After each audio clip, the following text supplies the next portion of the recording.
Assalamualaikum Bu Vivi. Waalaikumsalam, Sensei Reni. Terima kasih. Saat ini jam kosong kan ya? Iya, kebetulan jam kosong hari ini. Ya. Jadi kan kemarin saya sudah sampaikan saya akan mengobservasi kelas Bu Vivi dalam mengajar. Tapi sebelum nanti saya masuk ke kelas Bu Vivi, saya ingin melakukan pra-observasi terlebih dahulu. Boleh. Ya, Bu Vivi mengajar sosiologi. Iya, betul sekali. Saya mengajar sosiologi. Nah, nanti kelas yang akan kita observasi kelas berapa? Ya, kebetulan kelas yang akan sama-sama kita observasi itu di kelas 11F6. 11 Iya, F6. 11F6. 11 F6. Ya. Dari nanti materinya apa Bu Bibi yang mau sampaikan? Baik, materinya itu jadi saya akan masuk ke materi jenis-jenis konflik sosial karena di pertemuan sebelumnya sudah menjelaskan definisi, teori, dan kemudian masuk ke jenis-jenis konflik sosial. Jadi jenis-jenis konflik sosial. Betul. Nah, dari materi yang akan nanti Bu Bibi sampaikan ke siswa, itu tujuannya apa nih?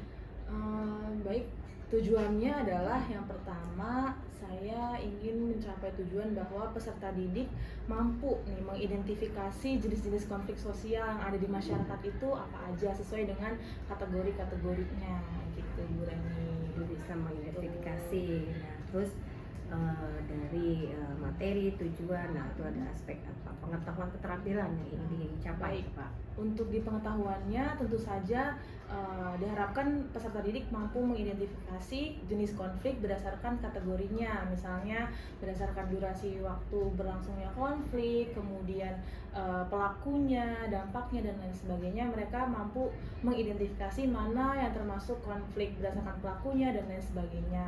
Itu untuk pengetahuan. Sedangkan untuk yang keterampilannya, peserta didik diharapkan mampu menganalisis sebuah masalah atau konflik sosial yang nantinya diklasifikasikan sesuai dengan jenis-jenis konflik gitu. Lebih rinci ya, jadi ketercapaian Betul anak. sekali. Nah, terus selanjutnya untuk rancangan pembelajaran yang akan digunakan. Oke. Strateginya, modelnya, bagaimana? Baik, kalau untuk model pembelajaran itu sendiri saya menggunakan problem based learning karena basicnya memang kalau sosiologi lebih banyak menganalisis ke masalah-masalah sosial. Ya. Sedangkan metodenya akan lebih banyak digunakan diskusi dan analisis kasus seperti itu. Untuk strategi menggunakan strategi pembelajaran berdiferensiasi dan juga KSE. Jadi ada unsur sosial emosionalnya yang mereka bisa refleksikan supaya konflik itu juga terhindar di lingkup kelompok yang kecil di kelas mereka gitu. Jadi merasakan ya Betul mereka. sekali. Vivi jelas banget nih. Semoga nanti Iya. dari hasil ini Bu Vivi pada saat di kelas itu ya bisa menerapkan Iya, kepada siswa.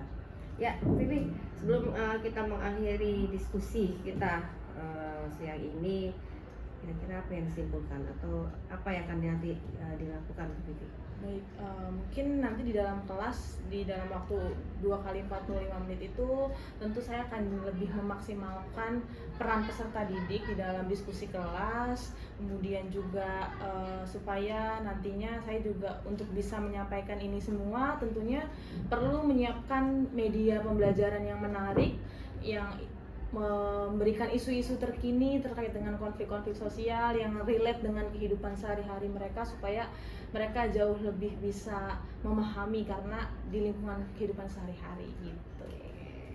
Good. Kayak saya tidak sabar untuk masuk kelas Bu Vivi ini untuk melihat nanti antusias anak-anak juga mengikuti pelajaran. Iya. Oke, Bu Vivi, makasih banyak. Nanti kita ketemu di kelas pada saat jamnya, terus nanti ya setelah itu ya kita pasca observasi. Oke. Terima kasih. Terima kasih. Oke. Udah.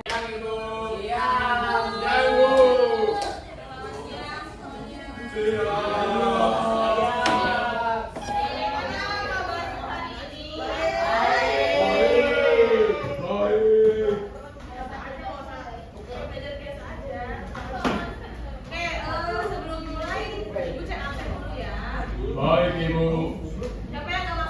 Maju. Ya.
Jadi caranya adalah udah belum Eki, Rehan dengan pada ya. Bisa nggak? Dari dulu. Ini punya namanya Kaila. Oh Kaila sih Alia. Ya berarti Haura memberi tas yang kamu sama kamu temennya. Geser ke kanan, geser ke kanan. Kalian sudah menulis kebaikan yang pernah atau yang kalian tahu dari teman kalian sendiri kan? Nah sekarang coba ibu minta ke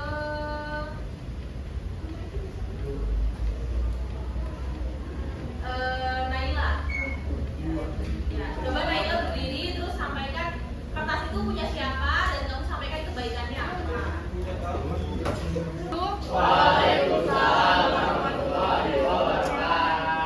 Selamat siang Bu Vivi dan selamat siang teman-teman semua. Di sini saya dapat kertasnya Dika. Oke. Yang pertama Dika itu selalu sigap kalau untuk menyiapkan perlistrikan di kelas. Intinya tuh cocok jadi pelap sejati. Terus yang kedua baik banget hatinya Bu, terus lembut, apalagi saya ingat banget pas waktu kaki saya cedera, Dika selalu sigap membantu saya kayak menolongin tasnya, terus bantuin terus ke bawah.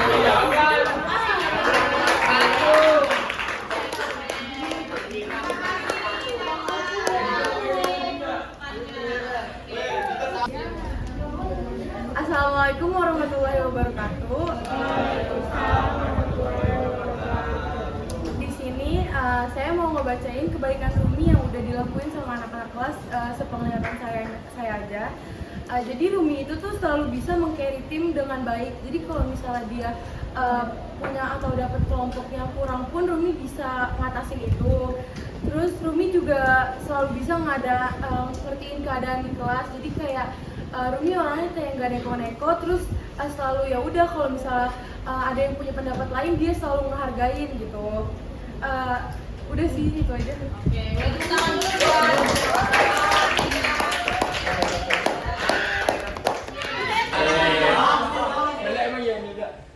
buat ya, terus apa lagi? Suka membantu saya di kalau saya sedang kesusahan dalam pelajaran.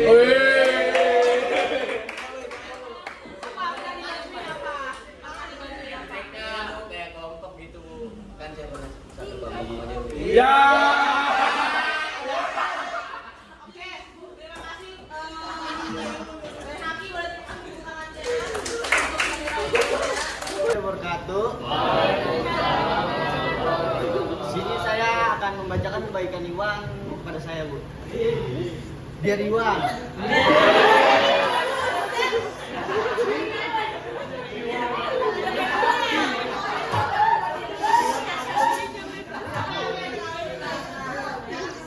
Iwan adalah seorang teman yang saya temui di kelas 11. Dia itu baik dan tidak sombong, Bu. Terus dia suka membantu saya di saat saya kesulitan belajar. Iwan juga dia pengaruh banget di kelas ini, dia mengisi kekosongan kelas ini. Kalau nggak ada Iwan, kelas ini muridnya cuma 35.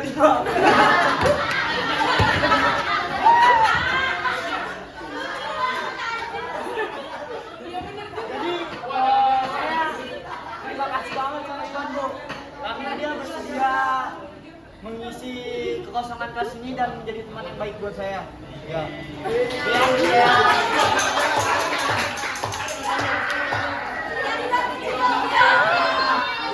Nah, jadi tujuannya penulisan kebaikan surat atau kertas kebaikan teman ini adalah untuk memberikan apresiasi kepada teman-teman kalian, walaupun kita atau kalian semua ini berbeda-beda dari latar belakang yang beda, tapi ternyata ada loh kebaikan yang orang ini miliki. Kayak tadi Rumiati ternyata dia bisa menghandle kelas. Terus Iwan, kalau nggak ada Iwan ternyata nggak rame kelasnya.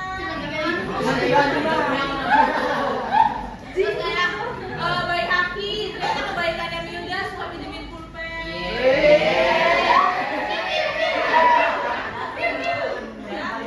Jadi dari situ apabila nanti kalian ada berkonflik nih sama teman kalian ya, tapi kalian harus ingat, oh iya ya dia kan pernah membantu saya pada saat saya susah. Jadi yang tadinya ada rasa kesel mau berantem akhirnya nggak jadi. Oh iya ya.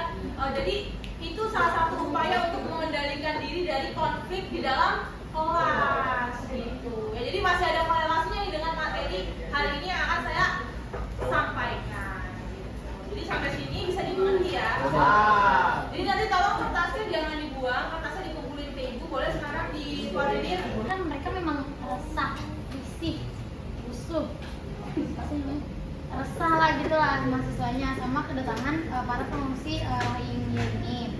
Nah terus karena keresahan mereka itu membuat mereka jadi mengusir secara paksa para pengungsi Rohingya. Sebenarnya nggak bisa disalahkan tapi nggak bisa dibenarkan juga nih tindakan para mahasiswa karena mereka itu apa sih namanya secara kasar gitu, secara tidak sopan, terus secara paksa mengusir mereka. Jadi malah jatuhnya jadi tindak asusila kalau begitu kan Bu. Terus para pengungsinya juga jadi padahal nggak tahu apa-apa yang nggak salah kan jadi kasihan, apalagi anak-anak, perempuan. Perspektifnya ya. Kalau Dima dia pakai perspektifnya benar, jawab vertikal juga benar.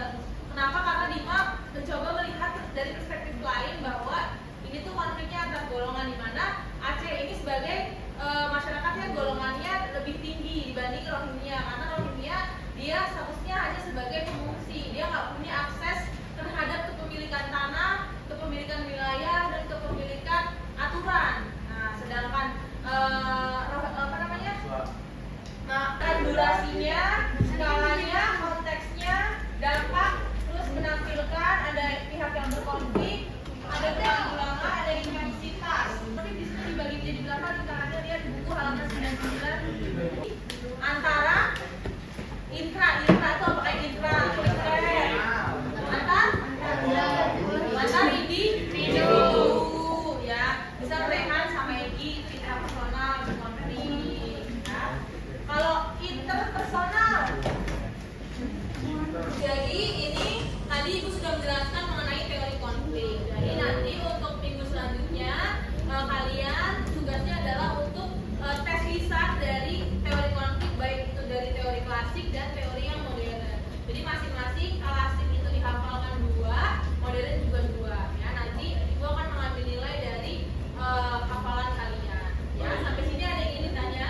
Baik, jika tidak ada lagi yang ingin ditanya, kita akhiri pembelajaran pada hari ini ya. Terima kasih atas antusias belajarnya dan partisipasinya. Semoga kalian semua selalu semangat dalam belajar. Kita apresiasi tepuk tangan untuk kita semua. Aku akhiri, mohon maaf apabila ibu ada kesalahan. Wassalamualaikum warahmatullahi wabarakatuh.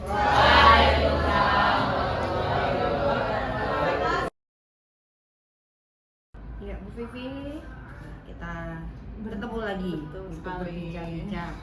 Setelah kemarin kita observasi dan kemarin siang pun di 2 jam terakhir ya saya ikut observasi di kelasnya Bu Vivi. Sekarang kita ke pasca observasi.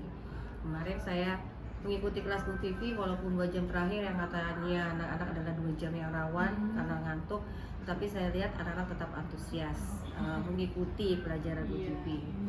Ya, itu berarti anak-anak sangat tertarik dengan pelajaran Bu Vivi. Tapi ya saya punya catatan kecil saja dari apa yang sudah Bu Vivi lakukan, tetapi secara garis besarnya yang saya lihat Bu Vivi sudah sangat bagus dalam mengajar, dan anak-anak pun juga ada dialog interaksi antara pengajar dengan siswa itu sangat antusias sekali. Nah, hanya satu pertama yang saya catatan kecil saya itu adalah untuk tujuan pembelajaran. Jadi mungkin tujuan pembelajaran untuk nantinya Bu Vivi sudah sampaikan ya, tujuan pembelajaran itu tidak hanya dari materi yang diberikan Bu Vivi pada hari itu, tetapi Bu Vivi juga memberikan satu gambaran sampai dengan akhir apa saja yang dilakukan selama proses pembelajaran. Kalau kemarin kan sampai dengan diskusi. Nah itu disampaikan bahwa nanti kita ada diskusi untuk misalnya diskusi itu ya apa yang ingin Vivi harapkan dari siswa. seperti kemarin apa ya konflik ya mungkin ya, supaya mereka lebih paham akhirnya tidak melakukan hal itu, dan itu juga harus disampaikan. Nah itu seperti itu. Nah terus selanjutnya penilaian, diskusi ya. Nah, sebelum penilaian dulu di proses pembelajaran, saya juga sangat tertarik ya Bu Vivi kalau mengajar itu anak menjawab dikasih stiker ya, stiker smiley, jadi dihitung poin. Ya terus Poin dihitung aktif poin, lah. terus saya lihat juga anak yang mendapatkan stiker itu dia tempel di bukunya. Nah itu untuk penilaiannya apakah ada berpengaruh di akhir proses Iya, penilaiannya? di akhir proses penilaian, kayak misal pada saat ASTS atau PAT itu nanti akan jadi kayak kredit tabungan mereka gitu. Jadi ada poin lebih untuk poin. mereka dihitung. Betul. Caranya nanti mereka Bu Vivi minta kepada mereka, yuk yang punya smiley itu. Kalau kemarin saya membuat spreadsheet, terus nanti mereka mengisi rekapan di situ dengan jujur berapa jumlah smiley-nya, nanti dihitung satu smiley itu poinnya 2, jadi nanti untuk Dan itu sudah disampaikan di Udah, awal ya, udah. di awal. Jadi anak-anak sudah paham, jadi makanya awal pembelajaran sosiologi bersama saya gitu. itu jadi membuat anak ya tetap antusias, karena kalau mereka aktif, mereka menjawab, mereka mendapat reward itu. Itu dipertahankan ya itu. Tapi itu tadi tapi Bu Vivi udah sampaikan untuk proses penghitungannya sudah jelas, rubriknya, jadi anak pun sudah paham. Nah itu. Nah mungkin untuk penilaian assessment di diskusi kemarin, ya mungkin akan lebih detail lagi ya. Untuk pembelajaran diferensiasinya kemarin kan hanya anak diskusi gitu kan ya. Terus hasilnya presentasi. Nah untuk pembelajaran berdiferensiasi itu apa yang Bu Vivi nangkap untuk diferensiasi harusnya? Mungkin seharusnya produk bisa diferensiasi produk, jadi menghasilkan produk dari hasil diskusi itu yang beda-beda, bisa ada yang bentuknya podcast atau nanti bentuknya video atau gambar. Jadi Sesuaikan memberikan dengan kemampuan kelompok, anak dan ya bebas kepada anak sesuai dengan yang mereka inginkan. Betul. Gitu. Nah itu mungkin nanti di proses penilaian FPD itu harus dirinci lagi. Ya, memang kalau kita kan selama ini presentasi ya udah anak outputnya produknya adalah PPT. Nah, tetapi dengan pembelajaran berdiferensiasi diharapkan anak itu akan memberikan satu produk yaitu tadi sesuai dengan bakatnya, potensinya. Nah itu seperti itu.